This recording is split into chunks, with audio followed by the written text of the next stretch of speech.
Welcome to SoCal Sports Report's 83rd live podcast. I'm John Stellman, along with Vince Morales, a former sportscaster for the USC Trojan football team, the on-campus station. Did a very good job there. Jake Formansky, who had a successful run as a first-year JV baseball coach at San Clemente, won the championship there. They're both with us tonight. Thanks, guys. Thank you, Vinny, for filling in last week. No problem. Let's get right to Corey Seager. That, I think, is a big story locally. Bad enough that the Dodgers lost a couple of games they probably should have won, but to lose Corey Seager for any experience, a lot of time is going to be heartbroken. Especially this guy just came back from two difficult surgeries: hip surgery, Tommy John surgery. He's 278, 359, 468, 8 home runs, 38 RBIs in 66 games. Now they're saying probably 4 to 6 weeks. Yeah, that's grade devastating. 2. Yeah, grade 2 hamstring. This team just feels like they can handle that sort of thing. I mean, they've lost 3 out of 5, right? So they haven't scored a lot of runs in the last 5 games. And Seager was starting to come around. But again, they're 9.5 up, and I'm not too concerned about it. That's part of the flexibility of that lineup. Andrew Friedman has established, and it's the reason why he gives a higher value to a guy like Chris Taylor and Kiki Hernandez, to guys like that. So who can play multiple positions, who can play at shortstop, and that they can, double switch or switch into the outfield. So, it doesn't help because he was starting to get pretty hot, right? And some of the other guys are on the way down. Bellinger hasn't been hitting especially well. Guys have learned he's missing pitches like he did last year, so it's looking a little grimmer there. We talked about whether that was sustainable, but for me, the Corey Seager thing, I think they'll be fine if more at bats for Taylor, which Roberts loves. To me, it's still about the bullpen, and we can talk about that later. Yeah. Any comments? No, I mean, it's kind of it's sad for Seager for, him to work, get back, to this point with it. But, I mean, I think with the cushion that they have in the division, I think it's just better at bats for Kike and Taylor. And, it's just kind of that next man up mentality. And I think, they'll be fine. Yeah, I don't think they've got like you say, they've got a 9.5 game. Yeah. I don't think there's any. No. Yeah. There's any worry there, really. I mean, it's just a tough situation for Seager after what he went through, battled back to get into the lineup and to start producing. He's a great player. Of course, he's their best shortstop. But like you say, I think they've got enough depth there to cover his loss. Yeah, and the thing that's interesting to me is that the Dodgers can get very lefty heavy in their lineup, and so by mandatorily having to play a righty there, I think it changes some of the dynamics in that lineup for Roberts, and maybe some of the things that he didn't even notice were happening, because it's tough when you got guys in there that are hitting that you don't want to take out just because you're facing a lefty. But when you face a lefty, it's nice to have a righty bat sometimes, and he won't take Seager out for those games except when he needs a breather. So I think that changes the dynamic a little bit. But again, neither Kike nor Taylor are hitting especially well. I mean, they're not tearing the cover off the ball. They could. They both are guys that are capable of getting hot. But for me, it's one of those things where I was hoping they could get to the All-Star break without a major injury, that they could sort of baby some of these relievers. And I still think that they'll have at least a 5-game lead by the All-Star break. But I'd be okay with that. Yeah. And you'd rather have it now than, say, late August, early September, exactly. going into the playoffs, too. We'll get back to the Dodgers and Angels a little bit later on in the show. I want to get right to the Lakers and the NBA playoffs. This thing is just blowing up. A lot of people think this trade with New Orleans for Anthony Davis is going to happen. Apparently, David Griffin wants that pick before the draft, which is 20th, is the NBA draft, I think, which is coming up. Mm-hmm. I think it might happen sooner rather than later. There was an interesting article today that picked up off Facebook that really gives the Lakers a a huge edge because of the Durant. You hate to see anybody go down, but this is a big advantage to the Lakers now because it really puts the crimps on the Knicks and what they wanted to do. There's no way now that they can offer a third pick in a package to New Orleans if Durant's going to probably be out all of next season. Yeah, he's going to be out, but maybe all of next season. I mean, there's a possibility that he could come back sometime near the end of the year or the playoffs next year. And Achilles tendons are notoriously awful, but in theory he could be back. At whether he's going to be the typical KD or not is another story. But I was reading today, and again, I don't remember the source exactly, but that they're saying that the Knicks, the Lakers, and one other team are still interested in signing Durant at a max deal, which I find preposterous. But I guess it's possible. I mean, I guess it's possible. He's not. I mean, he's young enough to where there's still some tread there left there. He could sign a 1-year deal somewhere, or he could just opt back in with the Warriors. And he's got a $31 million opt-in contract, which I think if I was him, I'd probably sign that in a heartbeat, rather than wait to see what happens with the surgery and what the offers are out there. I think I'd grab that 31.5 and run with it. Yeah, I wanted to say, I was gloating, and not a great word when a guy's, career is in the balance, but I was, gloating about how, to me, it never looked like it was anything other than an Achilles. Yeah, you mentioned that. And I'm not alone. In fact, there was an article by Arthur Weinstein in the Sporting News, and I'll read from it. It says, although Golden State quickly announced Durant had suffered a calf strain, some observers wondered if that hunch was correct. And there's a Dr. David Chow. He was skeptical. He's a board-certified orthopedic surgeon, sports medicine specialist, spent almost 2 decades as an NFL head team physician for the Chargers, and he does instant analysis on Sirius XM Sports and on the NFL Network. And he said when he saw it, he did not think that it was a calf. He thinks that, look, for semantic reasons, yeah, you could call it a calf injury, and technically the Achilles is part of the calf. But he believes that he was off 32 days, right? Yeah. 32 days since suffering the injury. And Chow said he made the initial diagnosis from watching the footage that it was an Achilles injury. And after reviewing video of Monday's incident, he said it appears Durant's calf muscle was so strong it overpowered his Achilles, which he says can be seen rippling in his lower leg in the replay. And he says, so if it was strong enough which is what happens, right? It's like a tug of war, right? Going on between the calf muscle and the tendon, right? Mm-hmm. He said, there's no way that he had the kind of injury that they claim, calf strain.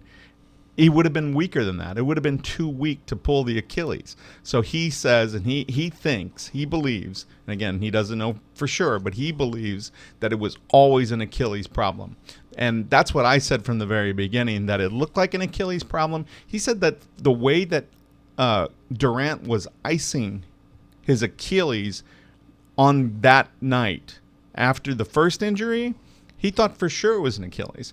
So I think they slow played it. I said before that I didn't think they were being genuine about what had happened to him, and I think that they all just agreed that it might be a slight Achilles tear, but we're just gonna try it. He wanted to play. The Warriors wanted him to play, and they made they weighed the risk reward, and they tried it, and they got burned. Yeah. That article that was on Facebook saying that the Knicks now will be forced to keep their draft picks. Make no sense. Just give away all your assets, for an average team around Davis, and then he leaves, next year if the team is not a if winner. They can't resign, he won't extend, yeah. So, well, when have the Knicks done anything Yeah. reasonable? I mean, the long-suffering Knicks fans would say that sounds about right. That they'd sign Durant and now, weren't you saying that Kyrie is what? He's fired his agent? Yeah, he's fired his agent 2 days before the grant. I heard the name of the company. It's not Rich Paul, but it was another agency. Yeah, just a week before the free agency. What do you guys think? I hear a lot of talk about a huge difference between number 3 and number 4 as far as talent out there. Knicks had the number 3 pick. Are the Lakers going to get a good enough player at number 4 to satisfy any package or would New Orleans be attracted to a number 4 pick? I think it's more, what I was listening to was more and hearing was more, what the Pelicans are going to want. Like, that's great that, Anthony Davis is, they were saying it's great that Anthony Davis is talking, wants to go to the Lakers, but it's going to be what's best for the New Orleans, Pelicans. Right. They're not just going to, get 3 or 4 guys from the Lakers where it's like, they might be at the same point as they are, next year. They want to try and get value for it. So, there were teams that came out, but somebody was saying that, like, what happens if the Memphis Grizzlies come out and have a better offer? Then they'll take them to, that's kind of the Suns. Or the Suns, yeah. So it's kind of like they're going to try and get as much as they can back and then, kind of just roll the dice with. I understand that, but the problem with that is, he's going to tell Phoenix, I'm not signing. Mm-hmm. He's going to tell Memphis, I'm not signing. How good a package can those teams put together? Would you want to put together at the chance of losing Davis at the end of the year? Yeah, I'm with Jake. That's not New Orleans' problem. That's not, the Pelicans can just say, that's not my problem, right? Right. Not my monkeys, not my circus. So he wants to get what he can, but what I'm saying is, I don't know if I was one of those teams that I would give a good enough package, something that New Orleans would want if I know I'm going to lose him after one season. Yeah, that's what I'm saying.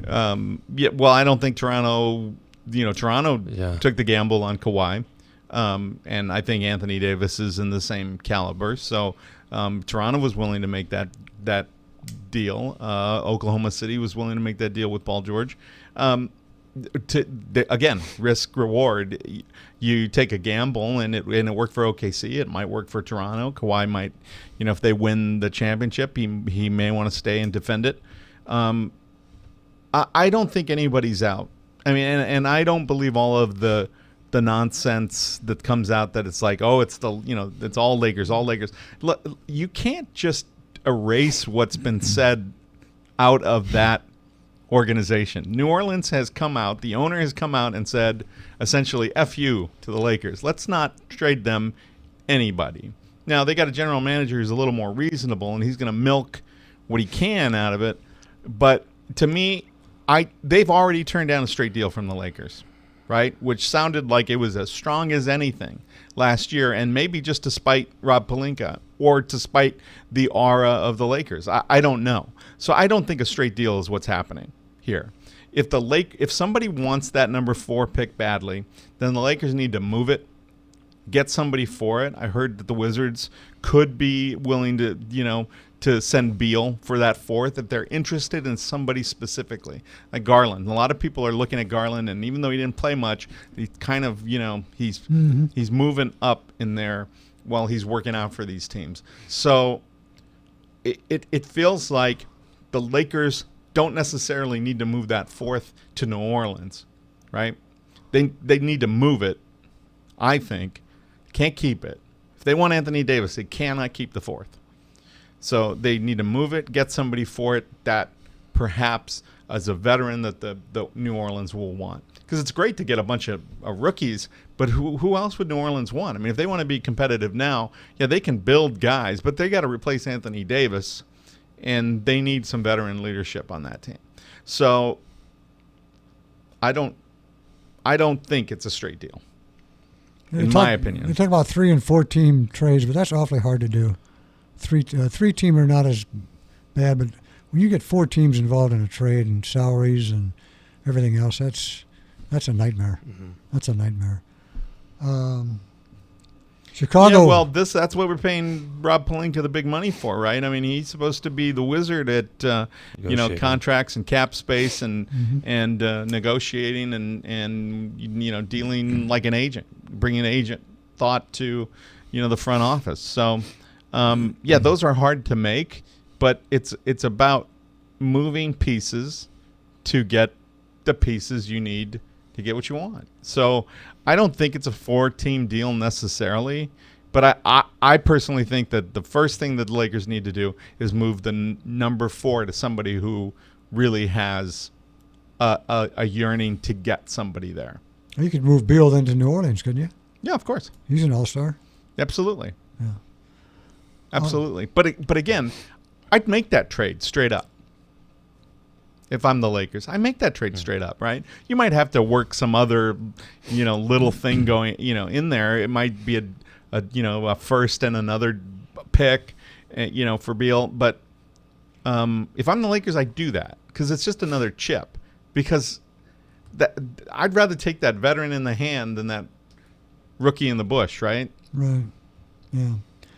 How do you think the Durant situation is going to affect Golden State and who they give max contracts to and who's possibly would leave? They don't have room to sign all those guys to max contracts. Yeah. Because, Clay's not eligible for the super max, but he can still get a max. I don't know. It's hard to guess. I know Draymond Green wants some big money. Cousins will probably be gone, I would think. I think Cousins is almost certainly gone unless one of the other guys moves. The KD thing complicates things for Golden State. It's not as clear cut. Where if he just wanted to move, and they'd let him go, and then they'd resign the guys and try to keep some of the space, so they max Clay. It's hard to say. You have any thoughts on that, Jake?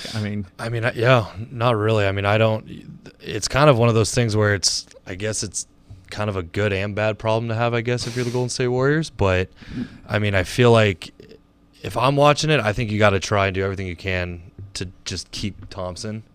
And then maybe, and just keep that kind of nucleus together with him and Curry. And, but I don't know. It's, it's tough, especially if Durant does come back and wants to opt in, then I think you got to just kind of put all your chips in maybe, signing Clay and then just kind of seeing what happens after that. And what happens if he opts in for that $31 million? How's that going to affect their cap space? Any idea? I'd have to look. Yeah. Doesn't the NBA have the cap space going up next year? A little. But not. Yeah, a little, but it's it's just sort of like a cost of living increase, and then the collective bargaining, whatever they've collected. So, I don't know. I think they could go 3 max contracts, right?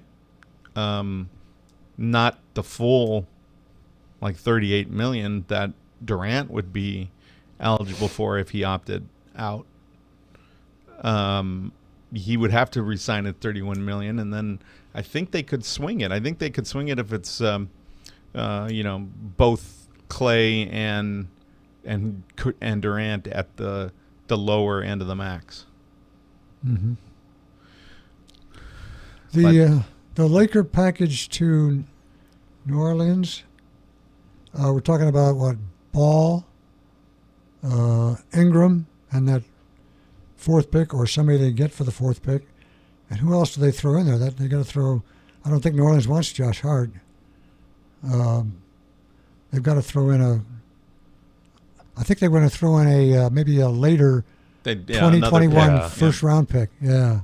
Yeah, they'd have to throw in another pick. It might even go beyond that. And again, that's just so much young talent being sent into a new system. It's going to be a new system with Vogel there to begin with. So, I don't know that Vogel and Pelinka have had, and his assistants have had enough time to kind of assess what kind of team they're trying to build. When I look at it from the things that Vogel said coming out, there's sort of throwing the baby out with the bathwater, right? Ball doesn't fit when it comes to his shooting and his scoring, but he fits with his defense. Kuzma is one of those guys who I think is almost certainly gone in any deal because he just doesn't have the defensive chops to play, but he does stretch, the defense. And I think the problem that he had with the Lakers last year is that nonsense about the positionless basketball where he was often the 5 on the floor, and for no good reason other than they thought that they could do that. And they wasted a year of what Kuzma could potentially be. It's going to be hard to watch Kyle Kuzma with another team when he's not forced to guard, smalls and bigs and, defend the rim. And when he's just, running pick and roll and spotting up, he could be terrific. But the health of Ingram is a question too. I think there's a lot of question marks. This is not an easy deal. This is not just like, okay, I'll offer the Pelicans whatever they want. They've already tried that. Yeah, they've already tried that. But I think the New Orleans coach certainly likes Lonzo. Mm-hmm. But I think they need veteran. They need a veteran. I'm not sure who the Lakers could offer. The Lakers barely have anybody on contract. I guess they could do a sign and trade if they wanted. If they wanted Rondo, for instance, or somebody like that, or any of those misfits. What do you think about another head coach joining the staff, Lionel Hollins? Now, Vogel's looking over his back at Kidd. Kidd's looking over his back at Lionel Hollins. What's the point of all that? Makes no sense. It makes no sense. I mean, especially too because now you're going into a locker room where it's kind of you don't know which side to really go for. Because I'm sure Kidd's going to have his his opinion on things, and Vogel's the main guy, but it's almost kind of there's no consistency. I feel like. It's just I don't know. You say there's 3 head coaches. I say there's 5 because if they keep Rondo, you've got Rondo yapping at everybody on every timeout. I mean, that's one of the reasons why I just hate Rondo. It's like shut the hell up, Rondo, because he's come out. He's been talking about how he's a coach on the court and he's Stop it. And LeBron is the other. So there's 5 head coaches in this scenario. And it just reminds me of the old adage, a guy with 1 watch knows what time it is. A guy with 2 watches is never sure. Right? So a team with 3 coaches, who do you turn to? You're not sure. Yeah. What do you guys think about the we got two games left in the series. Do you think Golden State wins it tomorrow night and moves on to Game 7, or is Toronto going to wrap it up? I think it's going back to Toronto for 7. Back to Toronto? I think it's done. I think that, they got a boost from Durant, but without Durant and potentially without Looney again, that's a tired team, a thin team. I've written them off before, but Golden State hasn't won at home in this finals. Mm-hmm. And they won twice in Toronto, though. And they've won twice in Toronto. It's no home court disadvantage. No. Yeah, but that's the beauty of home court, right? You win one more game than the other guy, and you've got home court. I think Toronto gets it done in Golden State. I think just by sheer volume, just by the numbers. Of course, Golden State is completely seasoned and lives for this kind of stuff, but I think it's been a long, rough go, and there just aren't enough soldiers. So I think Toronto wraps it up. That bench is really thinning out. especially with Looney going back down again. Yeah, That's they're- and I said last week that I thought that was a bigger that could have bigger potential cause bigger potential problems for the Warriors. Let's talk about the Angels and Dodgers. Buyers or sellers? Dodgers have always been buyers at the break. They brought Oh, in, I think they'll continue to. yeah. they brought in some big time. Last 3 years, they brought in some big time players. Not all of whom have worked out, but they've still done it. Here's what Friedman's going to say, right? And I think we've heard this from him every year.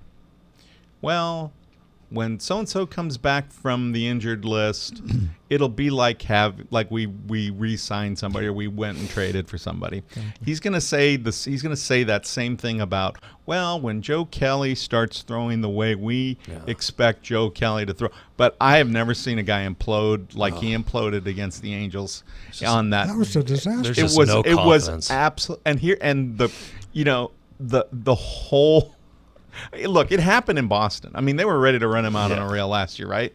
His June and July last year were dreadful. Well, he I was mean, in the pretty, six. His pretty ERA bad. was in the Yeah. 6 or 7s. Well, he was during those months. He was up close to 8, Yeah. but he just looks lost, and he's got a bobblehead night coming next yeah, week, that's not gonna be good. and it's going to be ugly. And if Roberts cares about his players, cares about the chemistry, cares about that man's psyche, he's got to put him on the injured list. Make something up. Yeah. Make something up. Slice him with a box cutter. Just get him on the injured list when that bobblehead night comes up. Well, it's bad enough that 2 runs on no hits. He had two wild 12 pitches, Aaron. pitches. an error and 2 wild pitches. It was you just saw a man coming unglued. And really on what stage? I mean, the guy's thrown in a World Series and dominated, right? Mm-hmm. And this was we're only 60 games into the season. He hasn't been doing well. He wants to do well. He's a California guy, but that's an inconsequential game. Look, there's a lot of people saying, look, it's great, and it's like they lost 2 games to a 500 team. That's okay. But the way that Joe Kelly lost it, look, the Dodgers just weren't hitting, which that's why they lost it. They didn't lose it because Dylan Floro couldn't get Trout out. Lots of guys can't get Trout out, right? So they didn't lose it because their bullpen sucked, though their bullpen did suck. They lost, right? Yeah. But Kelly elevated it to something beyond anything he should have. It's like, this isn't October, buddy. This isn't even August. I don't understand. He needs to go on the IL, and I'm not sure why they've been putting him in and with 8-run leads and 5-run leads. Yeah, and low he's been leverage. awful. Yeah. I saw something in the paper today where Roberts is saying, if he's in the bullpen, I'm going to use him. Well, because, the velocity and stuff's there. It's just the confidence. When he goes out and takes the mound, it's literally, they kind of panned the Dodgers bullpen, and after that first ball, you saw Roberts kind of go, oh, here we go again. Yeah. And it's His command has been he terrible. has no command on his fastball, and his curveball's been okay, but the thing is like, it's still 97, 98. There's still, good bite, but it's just, I don't know what to do. I think you got to just put him put him on the 10-day IL for a blister and just, fake something. Yeah. Anything. Send him down to Oklahoma. Mentally, he's mentally disabled. That's what the Angels did with Bohr. They took him down. They sent him down to Salt Lake. Yeah. And he came, comes back up last night and hits a home run. It's like, okay, maybe this might be the start of something.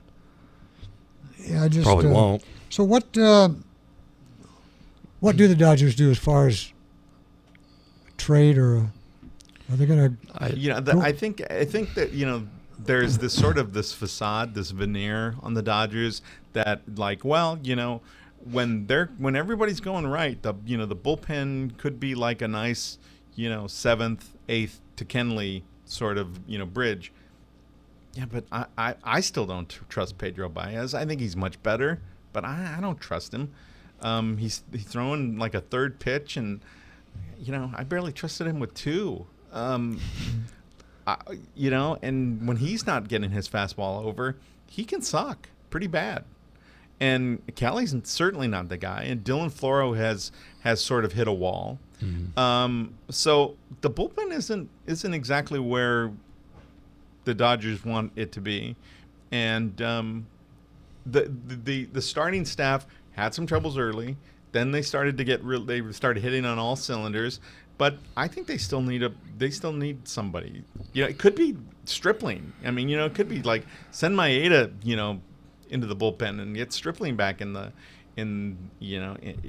Urias. I'm okay with it, but it just feels like, God, I hate the new baseball where it's like 12 guys on the pitching staff. Because it feels like you're tossing a coin, or I know that there's analytics involved, but sometimes I just don't get it. Sometimes it's just like, why are you using that guy in that situation? Yeah, and that's why I think sometimes you got to go with managers got to go with more of their eyes than a piece of paper. You got to go with experience and just how situations are. Right. Do you think they'll do anything trade wise? The Dodgers? Yeah, but I don't know where. I don't know where it's going to happen. Verdugo's hit a wall too, so when Pollock comes back, that changes the dynamic of the lineup again. So, there was a while there it was like, oh man, we got Verdugo, but when what's Pollock going to be doing? But Verdugo can't now. Now Verdugo looks like he could use a stint in Rancho Cucamonga or Oklahoma City. He's just saying he can't find it either. So it doesn't feel like it's a position player that the Dodgers go after. It feels like it's going to be a pitcher. I think it's more likely a relief pitcher, but it wouldn't surprise me if they went after a starter. Because they've got guys like Maeda, Stripling, and Urias who they can move into the pen, which might shore up some of those issues, though. Urias has been inconsistent, and Stripling has been, I think he wants to start, but so yeah, I think they'll move. I think they'll move. What about the Angels now? They're 4 games, I think, out of the second wild card. They got Upton's played his 3 games down at Inland Empire. He's just about ready to come up. Simmons is a couple of weeks away. Matt Harvey with another setback. That's. If I don't ever see Harvey or Cahill again, it'll be too soon. That'd be fine. I would just love to see an Angel lineup with Fletcher at third, Simmons at short, Listella at second, Pools at first, Upton, Trout, Calhoun, LaCroix. And Ohtani DH. That's never going to happen. No. It's never going to happen. And that's the thing, too, where it's, we talked about it last week where, John was kind of saying, well, do we get to the point where we just kind of not, rip the Band-Aid off and start setting all these guys up because, they're still they're still competing for that second place wild card right now. But it's we got to see at some point just a healthy Angels lineup. I mean, and the thing is though, is just I don't know if we're ever going to see it. I just think this team is just so injury prone. Is there such a thing? I don't think there is because it's like a unicorn. It really. I mean, because we'll get Upton back, and then Haney will go down, or Skaggs will go. It's just I just want like a month where they're just consistent, all healthy. Yeah, I'd like to see what they could do with that lineup. Yeah. I think the thing is though, selling wise, I don't know who they could give up. I mean, do you want to? As of right now, the only trade piece they could really have is Tommy Listella, who was a backup infielder for the Cubs for 4 years. He's having a good year. If Pujols would agree to something, say he wants to win a title somewhere, and say somebody who's in the hunt says, "We'll give you, we want a steady bat like Pujols. We don't care that on a grounder to his right he just falls over." Against the Dodgers, he did that. He barely took like a half step and then just lunged, and it looked like him just. I've fallen and I can't get up. It was pretty funny. But you got Ohtani, who you need to DH. So it's like, if he would agree to it and get a chance somewhere, would he do it? I don't think so. I think just because of the money. I think he's just getting too much. I think is a staple here now, and I don't think he would want to pack up and leave. I would Not hope even so. for a title. I don't think A so. chance at a title. I don't think so, because I think if you look at in his contract, he's his 9th year. He's like basically the poster child for the Angels for that remaining 2 years. Yeah. So I don't know. I wouldn't mind it if he left. I'd be like, go get another one, Albert. We'll put whoever. We'll play with 8. But I mean, it's just We'll build a statue to you right now. Yeah, but I mean, Come it's back anytime. I don't know. It's going to be interesting what they do. And I mean, yes, they did well in the draft, but I just don't. I mean, maybe if Calhoun hit over 250, maybe you could trade him because with Adele coming up. Yeah, he was up there pretty close. He was up to 246. I mean, we'll see. What about Bumgarner's going to be moved? Where do you see him going? Any ideas? Straight to hell. Yeah. I hope he goes somewhere where he just flounders in the basement. Continue. Look. That's where he is now. Yeah. Yeah. Somebody will want him. He'll be a good 3rd or 4th guy. Somebody will try to pick him up. It's probably the Cubs. Yeah. You never know. The Yankees, the Sox. Somebody will pick him up. Somebody, yeah. Philadelphia. Maybe. But what are they willing to give up for him? Right. He can still get outs. Right. Yeah. And you saw that even 18 games back, he's still a fiery competitor. Yeah. Right. He's sort of a douche, but he's still fiery. So but I don't want to hear anybody say that the Dodgers should go get him. God don't. Yeah, but he could end up somewhere. I mean, he's a Southern kid. He might go. Somebody might pay for him. The Rays might pay for him if they get him. But that's a tough division, right? They're hanging in there. Yeah. They're hanging in there, and he could certainly make a difference. Braves theoretically could too. I know they got Keuchel, but they have a lot of, guys down in that AAA organization that they could trade back to San Francisco. Yeah, but where is Keuchel in the rotation right now? Like, I mean, is he their 3rd guy? He's not their ace. No, he's not their ace. He might be their 4 or 5 guy. Right, exactly. So, you get Bumgarner. He's not going to be their ace. I mean, he's an ace-type guy, but he's not going to be their ace either. So would the Braves go out and get another, guy like that? They might. They might. Never know. Before we get away from baseball, I think we got to mention David Ortiz. I mean, what happened to him down there in the Santo Domingo is just, it's just unbelievable. I still haven't heard any more. This guy was Luna. Was he looking for somebody else to shoot, or didn't he care who he shot? They've arrested 6 people, and apparently this guy was hired to shoot David Ortiz. That's the word that I've been reading. Whether it was a hit or a vendetta or whatever, it's like, here's what I don't get, right? It's like, guys like, Puig are coming over in boats from Cuba, right? Because of the oppression and to play ball. Right. And these guys get out of these hovels in the Dominican Republic to come be millionaire baseball players in America.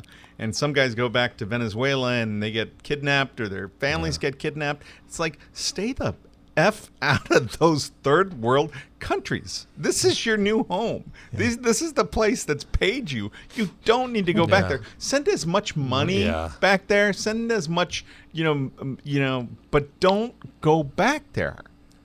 What? I don't understand it. I really just don't. I really don't. Yeah.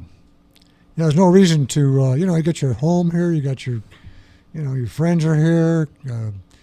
Families here. I mean, well, excuse the expression, but it's like, it's guys like that who think that they're bulletproof, right? It's because it's my home. Nobody's going to hurt me here. I'm beloved. I'm going to go back. Yeah. Apparently not. No. Yeah, apparently not. No. Because it doesn't take much in those those banana republics, right?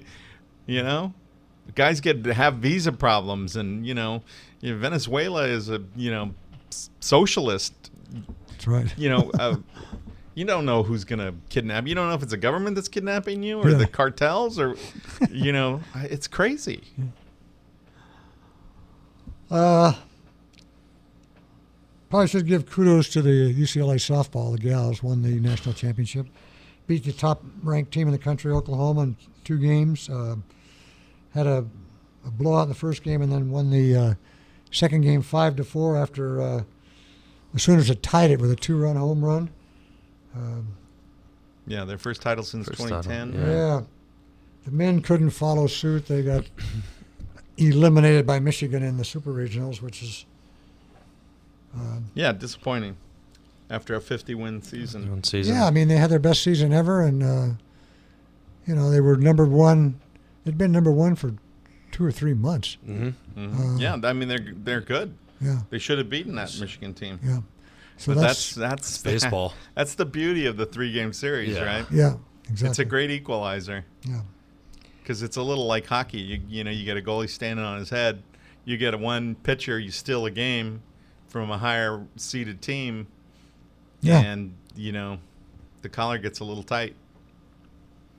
But the College World Series, though, I mean, with all the big teams being out, it's still going to be fun because I don't think one team that's in it has won a national championship. And you have Mike Martin at Florida State, who has 2,500 wins or whatever, and has never won a Never national won. championship. So Wow. that's going to be, pretty fun. Hopefully Yeah. they can get it done for A him. lot of underdogs there. Everybody's Yeah. an underdog. Oh yeah. Yeah, that's I've got an NHL Stanley Cup Finals update. Blue is up 2-0 on the Bruins woo. in the second, early in the second. Yeah, well, home ice series. This is as much good as No, it hasn't no, been in not Not at either all. In this whole NBA or in the Yeah. NHL. yeah. Reports circulating that the Ducks want to cut ties with Corey Perry. That seems easier said than done, though. He's doesn't an it? Doesn't it? 8.625 Yeah. That's a million big hit. contract. plus the buyout is $4 million, which. But his production has just gone in Oh, it's the the last 3 toilet years. The last 3 years. Last year, I think he had what 6 Yeah. Mm-hmm. Yeah, Corey 6 goals Perry and 10. meet Andrzej Kopitar. Yeah, exactly. He had 6 goals and 10 points in 31 games last year, and you got Sam Steele and the guys down in San Diego just waiting to come in. He's been one of their greats. He'll have his number retired. Retired. I just don't yeah. like all the pushback from all the Duck fans that think that this is stupid and I can't believe they're doing this. It's like he should have been gone 3 years ago. Guys get old. Guys get old. He was a liability on the ice the last Oh two my and a half God, his years. plus minus was dreadful. Yeah. He I plus mean- his speed is he's slowed down tremendously. yeah, so- And the game is sped up. It's Yeah. a fast game, and he can't keep up You with can it. always count on him for a stupid penalty. Yeah. Yeah. Late in games. I mean, it's like, look what, Nashville did. They got, speed both ends. That's kind of the new NHL, where it's going. So, I mean, wish nothing but the best for him, but, it's time to move on. Yeah. The Yeah, with the Kings, I don't know if you guys have read any of the stuff that's been talked about. Alec Martinez came back from playing in the Worlds and had such a great time and played with one of his, former coaches. And they were talking about, LA being lazy, being entitled and not working very hard. And he's a veteran on the defensive side, and I think that's how that team looked. I read that story, and there had been rumblings about it, from pundits and bloggers and things like that. But Martinez came out and said, "Yeah, I think that's part of it. These guys we felt a little entitled, a little lazy, and I agree with that. I think a new coach."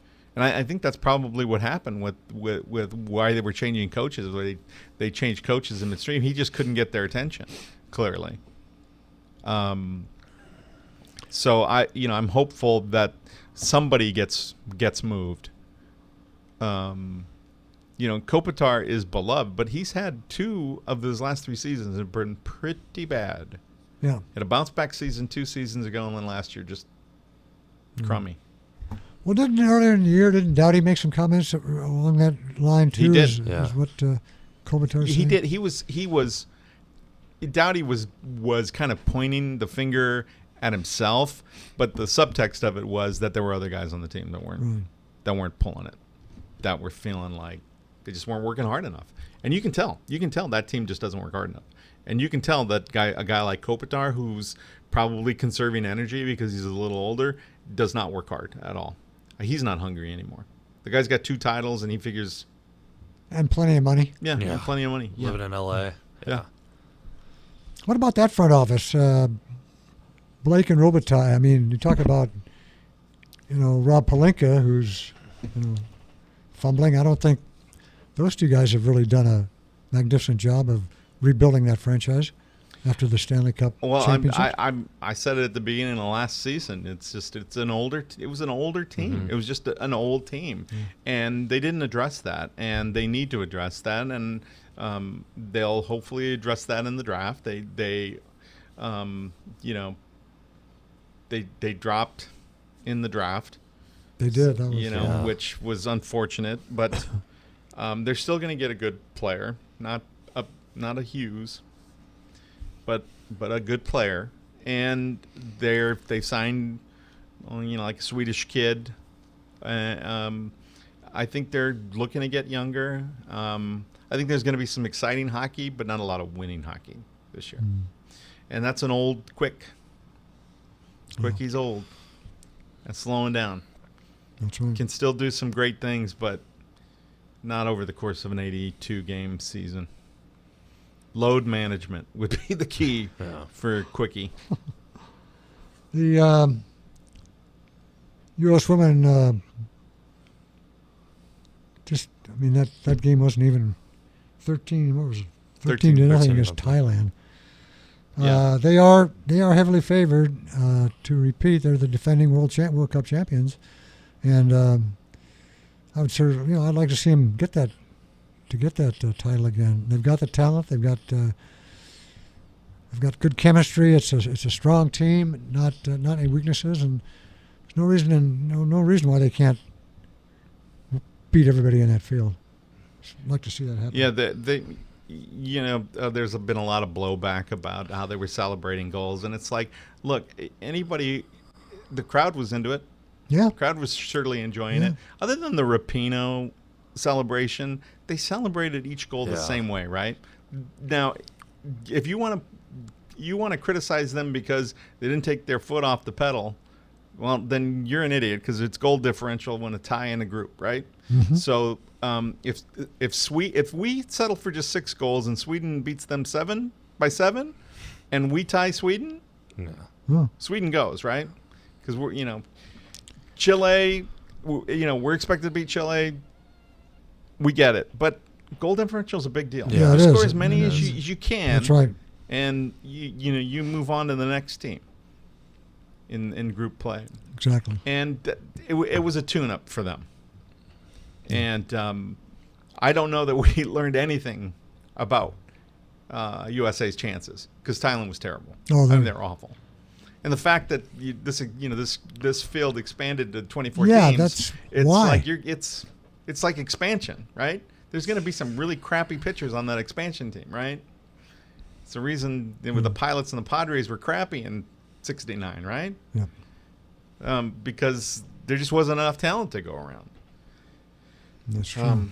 Thailand was not good, and again, it all started from the North Koreans not being able to piss clean in a cup, right? So the Koreans should have been around 4 years ago, but Thailand snuck in because of that, and they continue to sneak in because there's barely any teams around. I think somebody told me that the teams that they were playing with drew in Asia, right?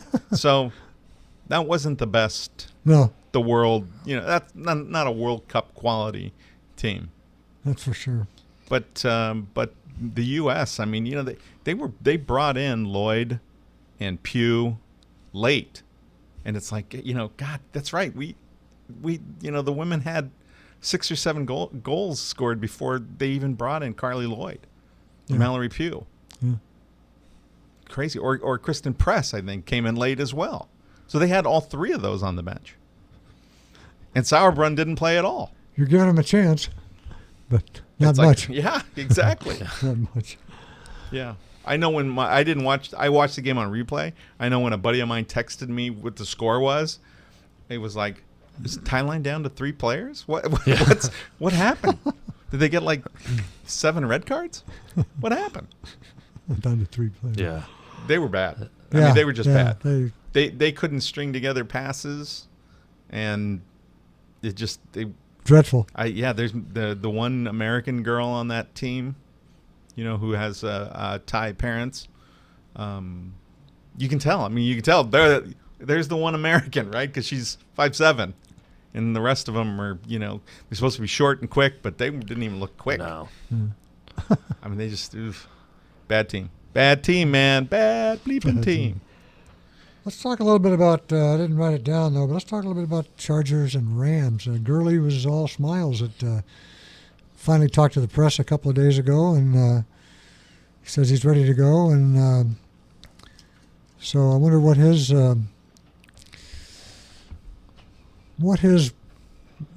training regimen is going to be to protect himself from a quote-unquote mysterious injury. I mean, what has it come out yet? What his injury was? Like, that's, I don't know. I think it's getting to the point where it's getting a little silly. I mean, it's like, it's okay to come out and say that, you had a tear. It's what's okay. wrong with admitting what's wrong? I don't get it. I don't understand, and we've talked about it before. It explains a lot. I get it.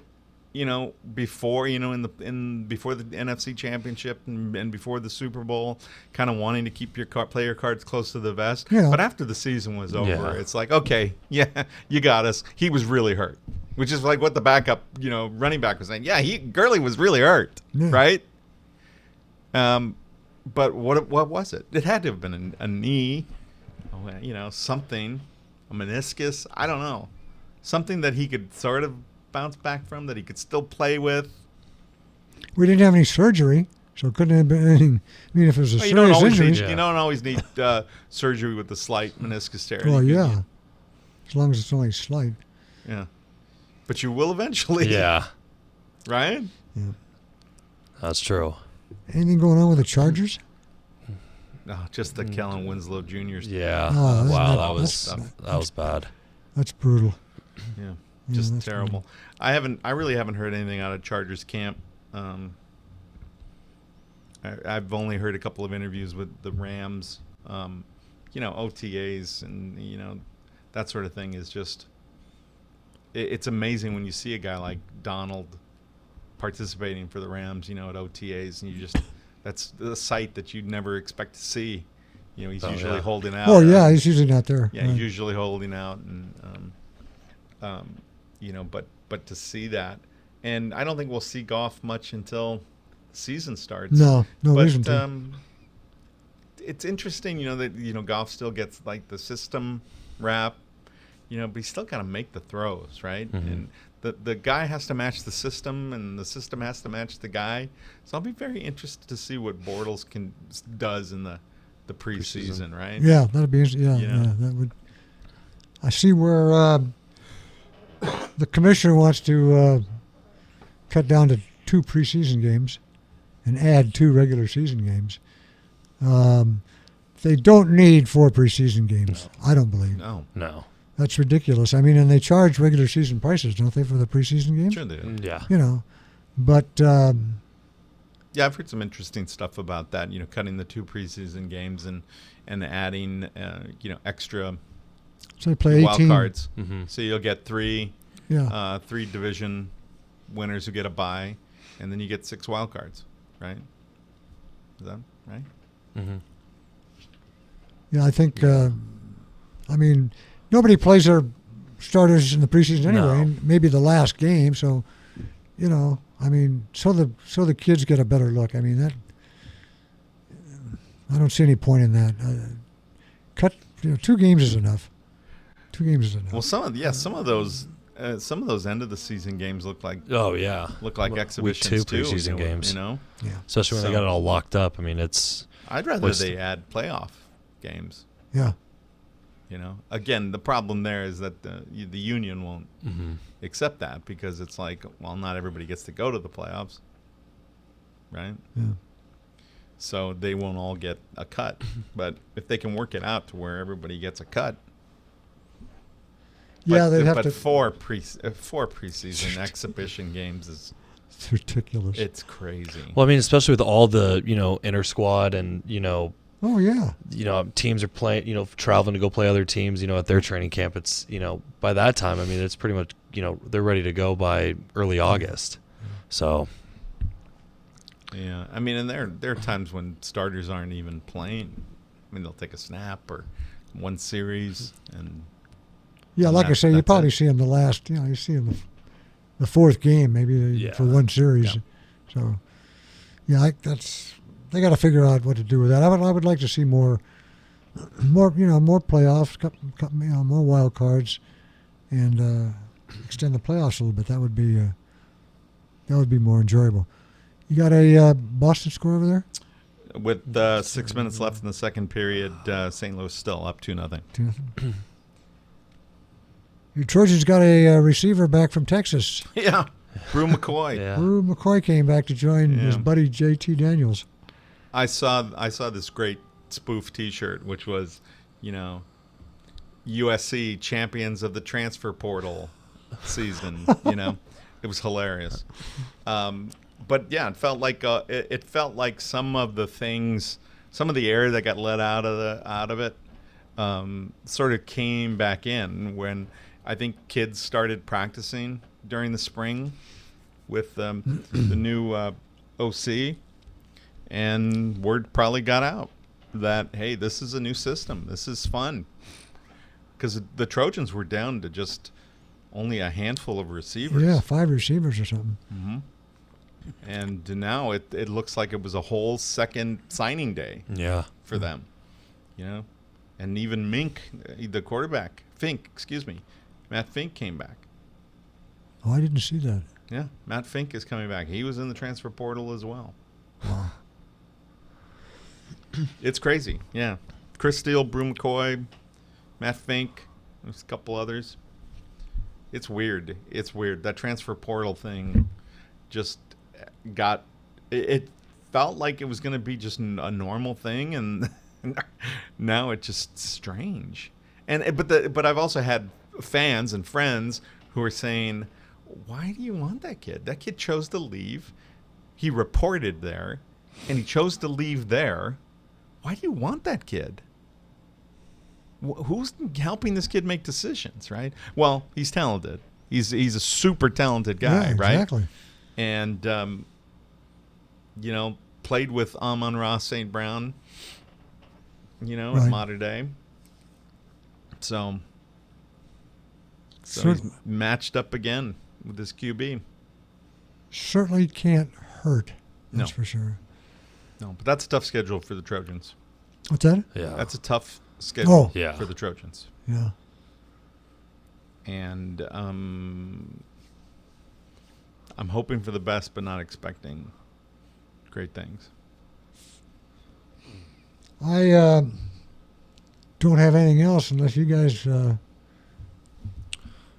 Just want to give a quick shout out to Tim Mead, who was with the Good. Angels for 40 Yeah. years. I had the pleasure of knowing him through my dad and being there for 22 of them.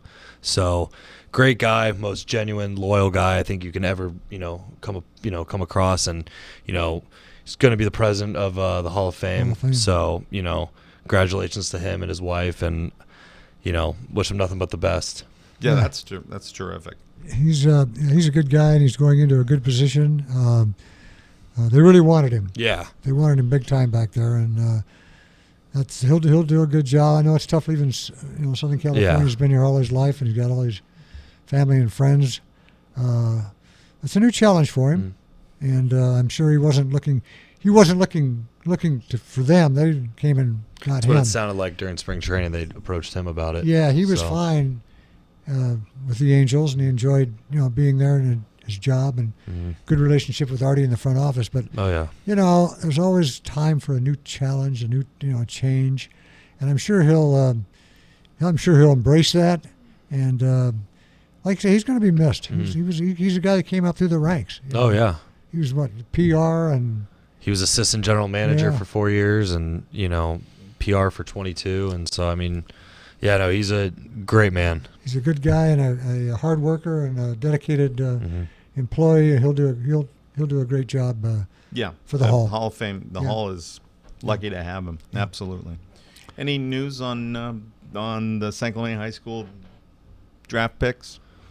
They're going to start short seasons. They're right? going to start short season. They both signed Good for officially. them. So Remind us, Tanner Brubaker. Tanner Brubaker and Andre Palante, both San Clemente guys. Tanner went to Cal Baptist, excuse me, right after San Clemente. But really broke out At Saddleback, got picked back up at UCI. Andre was because there were rumors going around that he might come back his senior year, but after the year that he had, I mean, it was take the money and run. And Exactly. those guys I think are they could have successful years. I mean, they're both mid 90s, both right-handers. So wish them nothing but the best of luck. Where is St. Louis's rookie ball? Do you know? It's going to be in Florida. Okay. So his will be both of them are going to be in Florida. Oh, really? Yeah. I thought Tanner was going to be in Tennessee. I thought that's where. Oh, thought maybe. that's where Minnesota's rookie short. Oh, their season. short season. Yeah, their short season. Yes, excuse me. Yeah, their short season's in Tennessee. Palante is going to Florida. Sorry, because I was thinking of Wilter Bucher. He got drafted last year. He's in Florida right now as well. So, it's San Clemente baseball starting to become great. Pitcher U. So, Love to see the local guys do well. Yeah, absolutely. Yeah. And Herbert got picked back up. Yeah, he went to the Independent League after being cut by Atlanta system. And he's with he's Class A, Low A in Geneva, Illinois, with the Arizona Diamondbacks. So good for him. He was hitting the ball at Independent. So in the Independent League, defensively, he's it's kind of funny too because he theoretically should be was going to be the next guy at UCLA to be the catcher there. But, he signed when he did, and, I think that was the right decision to make. And, I'm glad that he was hitting an independent ball and just kind of carried over, with the Diamondbacks because I don't know how their catching situation is, but, I think he'll be a good asset for him. So, good. Yeah. Defensively, I mean, he's, he's good. Yeah. Good luck to him. And he clearly found his way. I mean, obviously, you get into a system and, the hitting instructors there want you to hit a certain way. You've been hitting it a certain way your whole life, and Right. and it looks like he found it Yeah. again in the Independent League. Yeah. So not that the quality of the pitching was the same as where he was when he was with the Braves, but clearly some confidence building. Yeah. There, so that's good for him. Yeah. All right. Anything else? We are out. Good night.